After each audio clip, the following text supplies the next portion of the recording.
2024 के मिशन में जुट गई है भाजपा। इसका पहला अध्याय है पार्टी अध्यक्ष का देशव्यापी दौरा। अगले 6 महीने में सभी 543 संसदीय सीटों की यात्रा करेंगे नड्डा। नमस्कार, आजाद सिपाही के खबर विशेष में आपका स्वागत है। मैं हूं राहुल सिंह। लोगों के मन में अक्सर यह सवाल उठता है कि एक राजनीतिक दल के रूप में भाजपा की सफलता का प्रतिशत इतना अधिक कैसे हो रहा है। क्या यह केवल लोकप्रियता और विवादास्पद मुद्दों को उछालकर ध्रुवीकरण की राजनीति का कमाल है, या इसके पीछे कोई ठोस रणनीति? इस सवाल का एक ही जवाब है कि भाजपा भारतीय राजनीति की वह ताकत बन चुकी है जिसकी असली शक्ति उसकी कार्यशैली में समाहित है। एक राजनीतिक दल के रूप में भाजपा की कार्य प्रणाली और उसके फैसले लेने का वक्त किसी प्रबंधकीय पाठ्यक्रम का विषय हो सकता है। इसका ताजा उदाहरण पार्टी के अध्यक्ष जेपी नड्डा द्वारा शुरू किया गया देशव्यापी दौरा है। दरअसल वह अगले 6 महीने तक देश भर के सभी 543 क्षेत्रों का दौरा करेंगे और 2024 के लिए संगठन को तैयार करेंगे। भारत की राजनीति के लिए यह एकदम नई चीज है। यह अटपटा सा लगता है कि 3.5 साल पहले कोई राजनीतिक दल अपनी तैयारी शुरू कर दे, लेकिन भाजपा के मामले में यह सच है कि भाजपा की निगाहें हमेशा ही भविष्य पर रहती है और वह उसके अनुरूप ही रणनीति बनाती है।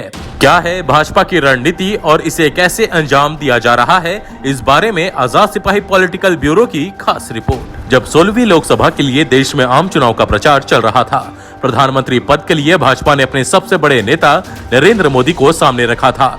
पार्टी के सबसे बड़े नेता होने के नाते वह स्टार प्रचारक भी थे। वह देश भर में रैलियां कर रहे थे। उनका लक्ष्य अधिक से अधिक लोगों तक पहुंचना था। इसी दौरान कुछ तकनीकी विशेषज्ञों ने उनके लिए एक ऐसी योजना तैयार की जिसका भाजपा को बहुत लाभ हुआ। उन विशेषज्ञों ने मोदी के लिए 3D रैली डिजाइन की, जिसमें मोदी केवल एक जगह रहते लेकिन देश भर में एक साथ उनकी 10 रैलियां हो रही होती।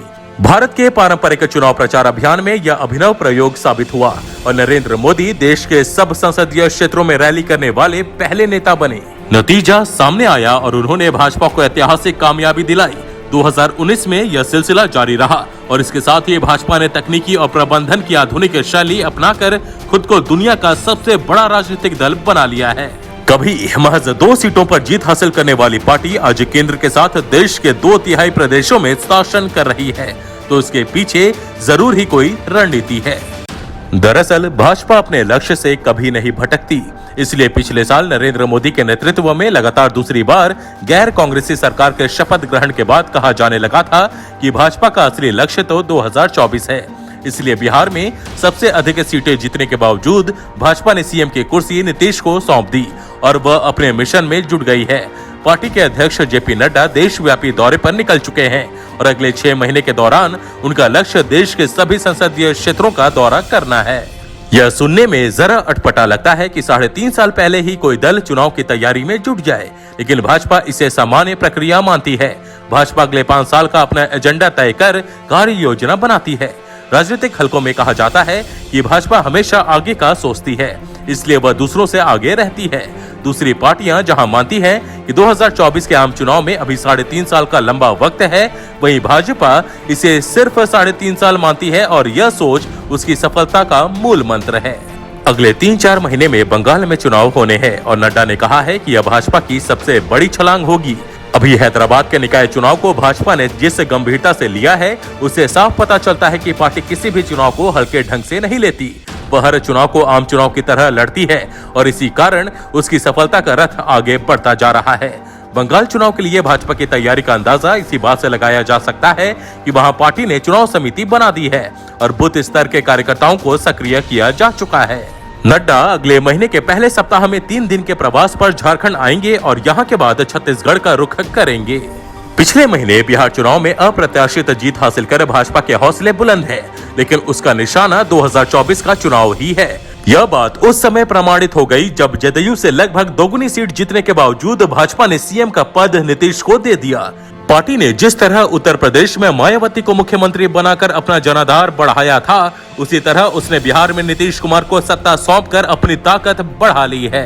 दरअसल भाजपा के लिए यह 2 राज्य हमेशा से चुनौती बने हुए थे। तमाम प्रयासों के बावजूद यहां से कामयाबी नहीं मिल रही थी। इसका खास कारण यह था, यह दोनों राज्य हिंदुत्व के एजेंडे के बजाय सामाजिक परिवर्तन और धर्मनिरपेक्ष राजनीति के रास्ते पर चल रहे थे। 1990 में यूपी में मायावती सामाजिक न्याय का चेहरा थीं और भाजपा ने उन्हें सीएम बनाकर अपने हित के लिए इस्तेमाल किया। यूपी में शासन मायावती का था, लेकिन काम भाजपा कर रही थी। आज यूपी में भाजपा को चुनौती देने वाला कोई नहीं है। यही रणनीति भाजपा ने बिहार में नीतीश कुमार के साथ अपनाई है। भाजपा का चुनावी रथ अब बंगाल की ओर चल पड़ा है। यहाँ उसकी असली परीक्षा होगी।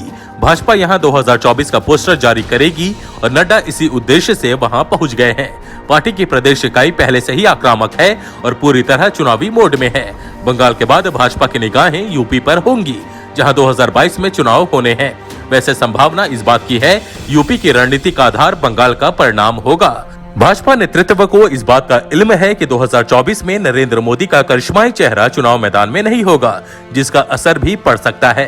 कुल मिलाकर भाजपा ने 2024 की तैयारी शुरू कर दी है और दूसरी पार्टियां जब तक अपनी चुनावी मशीनरी को दुरुस्त कर मैदान में उतरेंगी, भाजपा पूरे देश में अपनी मौजूदगी दिखा चुकी होगी और इसका लाभ तो उसे मिलेगा ही। आज के आजाद सिपाही के खबर विशेष में बस इतना ही। देश विदेश की तमाम बड़ी खबरों के लिए आप पढ़ते रहिए अपना लोकप्रिय दैनिक अखबार आजाद सिपाही। और हाँ, आप हमारे इस YouTube चैनल को जरूर सब्सक्राइब करें। धन्यवाद।